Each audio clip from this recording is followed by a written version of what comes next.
ladies and gentlemen, welcome back to the Down Mountain Ranch podcast. Sitting here with Shawn Shackelton. Shawn, let's talk about staging our house to sell. Okay.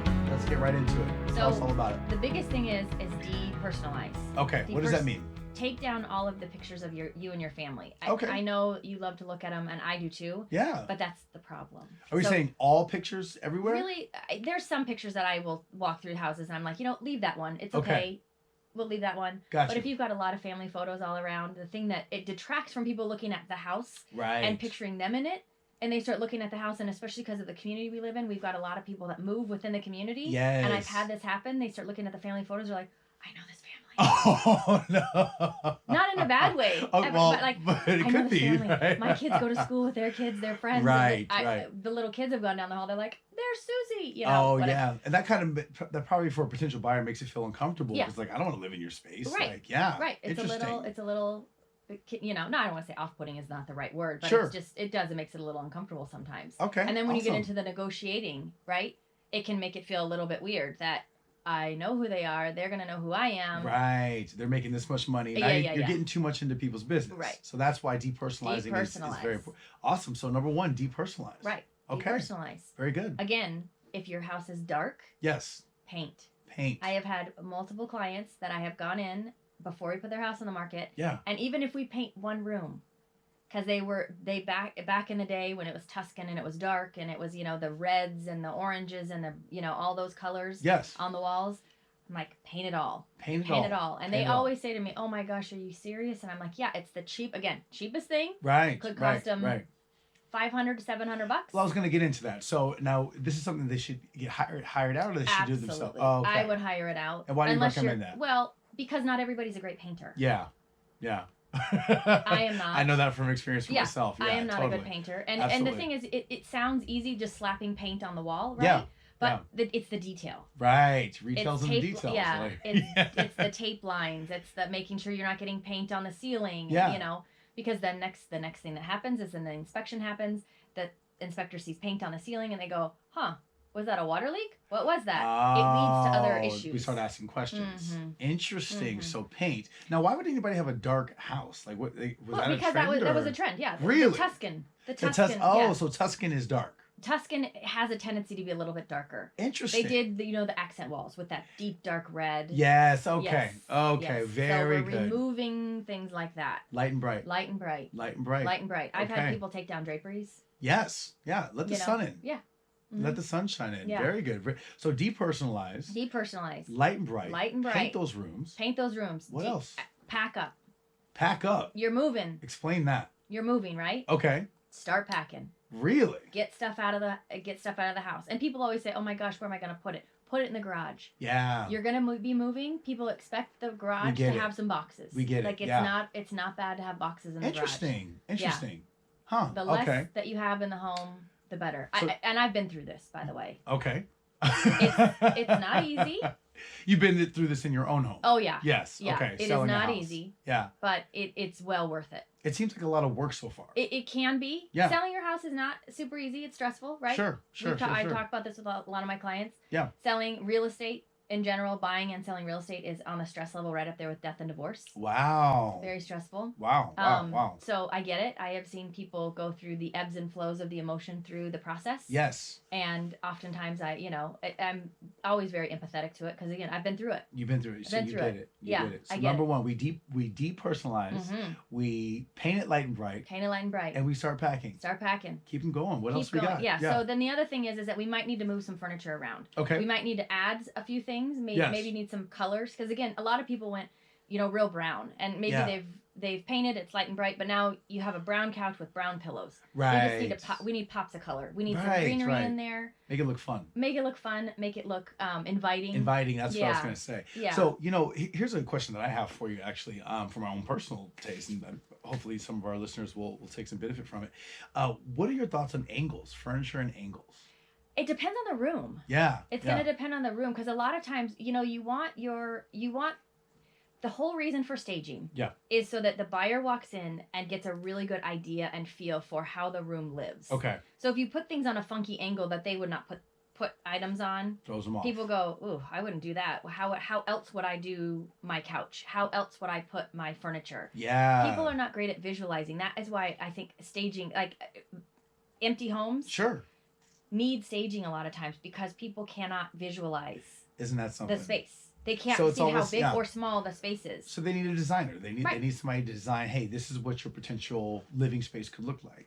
Right. Awesome. Right. Sounds good. What else you got? That's amazing. So, the other thing that always is talked about is, oh my gosh, do I have to do my whole house? Yes. Yeah. Which rooms are important? Like, the big rooms that are important, living room. Yeah. Right? The living spaces. Sure. Kitchen, but again, we talk about the kitchen, and it's just we need some greenery, we need some little decorative items. So before you continue on that, I've heard that people put a ton of money in the kitchen. That's kind of like, you don't want to do that because as far as redesigning it or putting in new appliances sometimes, you're or something. You're going to get the most money out of the remodel in your kitchen and your master bath. Got you. Okay, very good. Yeah. But this is specifically staging. Yeah, if you're going to do staging, right? Yes. You need to make sure your living area is staged. Yeah. Your master bedroom is staged. Yes. A lot of times your dining room. Now I talk about this like as if it's a vacant house. Yes. Yeah. If it's your furniture, then we still want to make sure that all the areas for the most part are staged and just decluttered, really tastefully done. Again,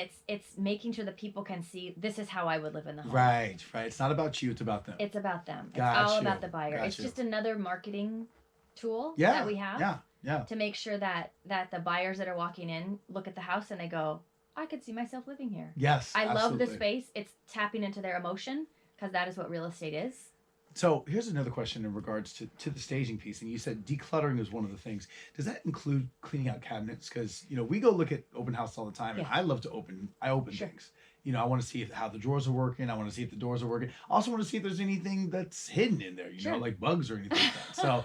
So should they be cleaning their cabinets out as well? Yes and no. Or is that or as a buyer should I not be going into you should look in a closet. Right, I mean, you need to see how much space is in the closets. I mean, that's your right as a buyer. Yes. You have to again visualize what is your stuff gonna Exactly. How much stuff do you have and will it all fit in these areas? Right. I tell people if it's really a mess, let's tidy it up. But buyers also understand that you live there. Okay. You live there. So right. as long as the main areas are very tidy and clean and presented really well, they can get past the fact that you have a closet that is a little bit cluttered. Hey, we're moving. My stuff's in there. Right. It's a closet. All right. Exactly. And maybe it might work to the benefit because, hey, there's a lot of stuff in there. Right. This place can hold a lot of stuff. That's awesome. All right. Sounds good. So tell me some statistics on it. So statistics, there's about 81% of the buyers that are out there appreciate homes being staged because they can start visualizing themselves in the house. They can get the emotion of the home.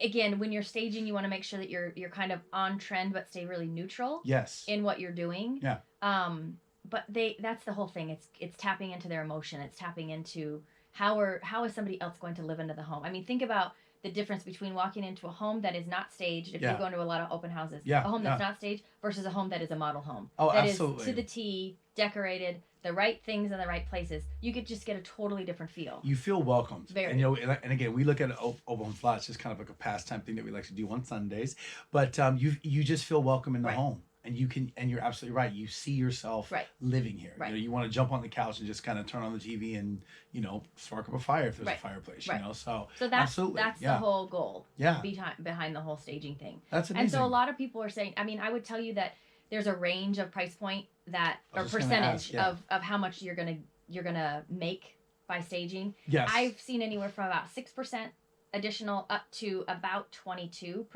additional. Interesting. It's really going to depend on the house and how the market is, and all of those factors are going to come into play. Yeah. I mean, right now, again, with our market being so low, I think we talked about this last month. Yeah. At one point we had 19 houses on the market active. Yes. Guess what? We're back there. We have only 19 homes on the market in McDowell Mountain Ranch. Wow. That's it. Wow.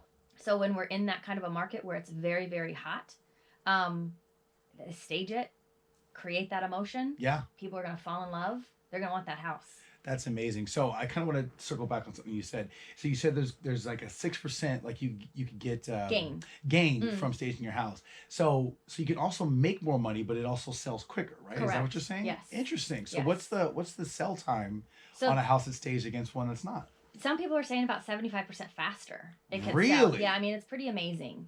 So break that. So for somebody who doesn't know, like the real estate world, break that down in maybe in like weeks if you can. Like, does it could sell in 12 days versus longer. Really? Yeah, I mean, it can be that fast. That's fast for a house. It sells 12 days. Well, not necessarily right now. Okay. I would say right now that's. Well, I will tell you. Tell me. So in McDowell Mountain Ranch right now, our average days on market for the sold homes is 60. 60. No, I'm sorry, 80. I don't have my glasses on. That's okay. Sorry. That's okay. No, the 80 days is the average days on market for homes that have been sold. So 12 days is quick. Gotcha. Right? Yeah, that seems really quick compared to that. So the fastest home that we've had that was sold in 0 days. Was this home staged? Probably. Okay. Or like I have one right now. Yeah. That I knew that somebody wanted to sell. I have a buyer. It fit the buyer's needs. I've now put them together, so there's no days on market. Got you. You know, so there's a lot of stuff that happens like that for those agents that, you know, we're full time in the business. We know what's going on. We've got buyers, we've got sellers. We kind of know how to fit those pieces together. Right. So that happens. That's usually how we get 0 days on. But based on your experience, staging is important. It's critical. A game changer. Yeah, it is. It is, and it's one of those conversations that if a seller doesn't understand all of the ins and outs of it and how it can really benefit them, it can be that conversation that they go, oh gosh, how much is that going to cost? Yeah, sure. The typical, if you've got to have furniture brought in, if it's a vacant home, most of the stagers are going to want a 2-month contract. So the home's going to stay in there for 2 months. Yeah. So it's going to be total cost is going to be delivery. They call it the install and then the removal. Wow. And then 2 months of the furniture rental. Okay, so tell me about this. So you have people that are actually coming out and staging your home then. Mm-hmm. So there are companies that do this. Correct. Wow. Now how would a person selling their home even know about this stuff? They're phenomenal real estate agent. Okay. That has great contacts. So they would know about it because of you. Yeah. Because I talk about it a lot with clients. Got you. So this is something that you would do as like a consultation type thing, like, hey, this is your house. This is what we need to have done. We really need to talk about staging. If they're open to it, then I bring my stager in. They can talk about it. We talk about what's the cost going to look like. Got you. But again, this is if the home is vacant. If the home is being lived in, then we're going to talk about a consultation potentially if I feel like it's necessary. Right. A consultation with a stager to come out and help them with their furniture. Gotcha. I've just had things come in or homes that we just need to move the furniture around. Right. You got good stuff. You have good stuff. But we just need to make better use. Wow. Yeah. Interesting. Yeah. That's amazing. Yeah. That's super cool. These are all the things that people don't realize real estate agents do. Well, I'm learning every time you're on the show with us. So that is fantastic. Yeah. So what else you got for us? Do you have any more important information or tools or tricks or anything? Really, the best thing to do is just make sure that you're working with somebody that knows what they're doing, has great contacts. Yeah. Has people that have proven results. Sweet. For staging and how do you get more money, and some people just say I don't want to do it, and at that point we go, okay, great. So what can we do together? Yeah. Myself and them. What can we do together to say how are we going to present your home in the best light? And I've had that happen too, and it works out great. That's amazing. Yeah. That's amazing. Yeah. Well, folks, stage your house. If you want it to sell, if you want it to sell fast, stage your house. It is an absolute game changer. Right. And you know where to go if you need to find one. So call me up. Call you up. Very good. Yeah. That is our show, ladies and gentlemen. Thank you so much. Thank you, Shawn, for coming out and visiting with us. We're going to have you back on. And once again, my name is Kelvin Harper, and this is the McDowell Mountain Ranch Podcast. Thank you.